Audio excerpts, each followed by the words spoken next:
ಜೈ ಜವಾನ್ ಜೈ ಕಿಸಾನ್ ನಮ್ಮ ದೇಶದ ಮೂಲ ಮಂತ್ರ. ಆದ್ರೆ ದೇಶಕ್ಕೆ ಅನ್ನ ಹಾಕುವ ರೈತರ ಗೋಳು ಇವತ್ತು ಕೇಳುವವರೇ ಇಲ್ಲದಂತಾಗಿದೆ.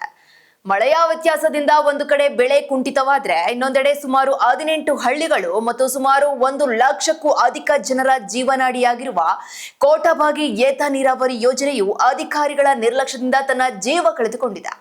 ಇಲ್ಲಿ ಹದಗೆಟ್ಟ ಪಂಪ್ ಸೆಟ್ಗಳನ್ನ ರಿಪೇರಿ ಮಾಡುವವರೇ ಇಲ್ಲ.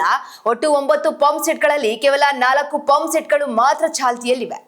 ಇದನ್ನ ಪ್ರಶ್ನಿಸಿ ರೈತರು ತಮ್ಮ ಮನೆ ಮಠ ಬಿಟ್ಟು ಹೆಂಡರು ಮಕ್ಕಳು ತಮ್ಮ ಜಮೀನಿನ ಎಲ್ಲಾ ಕೆಲಸಗಳನ್ನ ಮತ್ತು ತಮ್ಮ ಎಲ್ಲಾ ಪ್ರಾಪಂಚಿಕ ಅಡಚಣೆಗಳನ್ನ ಬದಿಗಿಟ್ಟು ಸುಮಾರು 16 ದಿನಗಳಿಂದ ಧರಣಿ ನಡೆಸಿದ್ದಾರೆ.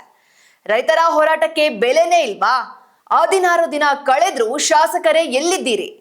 ಜಿಲ್ಲಾಧಿಕಾರಿಗಳೇ ರೈತರ ಕೂಗು ಕೇಳ್ತಿಲ್ವೇ?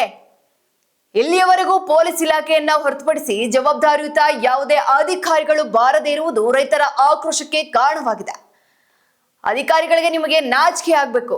ನಿಮ್ಮ ಕರ್ತವ್ಯವನ್ನ ಮರ್ತಿರ್ವಿರಲ್ಲ. ಅಲ್ಲಿ ನಿಮ್ಮ ಜಮೀನುಗಳಿದ್ದಿದ್ರೆ ಹೀಗೆ ಮಾಡ್ತಿದ್ರಾ? ಅನ್ನದಾತನ ಶಾಪ ನಿಮ್ಮನ್ನ ಸುಮ್ಮನೆ ಬಿಡ್ತಾ? ದಯವಿಟ್ಟು ಇನ್ನಾದ್ರೂ ಎಚ್ಚೆತ್ತು ರೈತರ ಸಮಸ್ಯೆಯನ್ನ ಬಗೆಹರಿಸಿ.